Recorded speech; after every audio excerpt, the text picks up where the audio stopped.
Kilala sa magagandang natural wonder ang Cagayan, kabilang ang Calayan Island.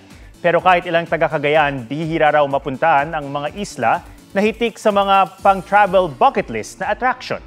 Tayo dyan sa report ni Joseph Morong. Mataas na waterfalls, masarap na pagkain, malamig at preskong kuweba at malawak na dalampasigan.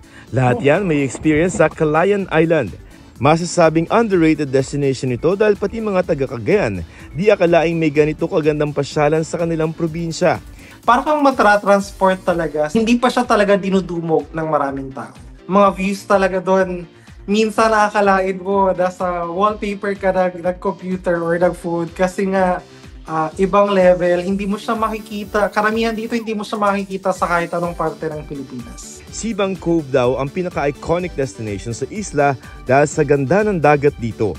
Pwede namang masilayan ang baybayin mula sa Parola o Lighthouse sa tuktok ng Nagudungan Hills. May kakaibang swimming experience naman sa Lusok Cave.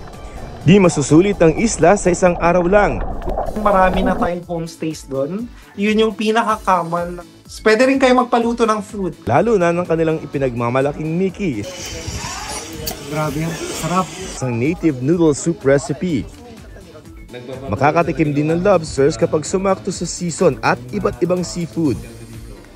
Bago makarating sa isla, mahigit isang araw. Ang land travel mula Metro Manila at 6 na oras na challenging boat ride ang bubunuin.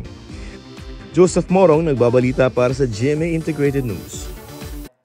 Huwag magpahuli sa mga balitang dapat niyong malaman. Mag-subscribe na sa GMA Integrated News sa YouTube.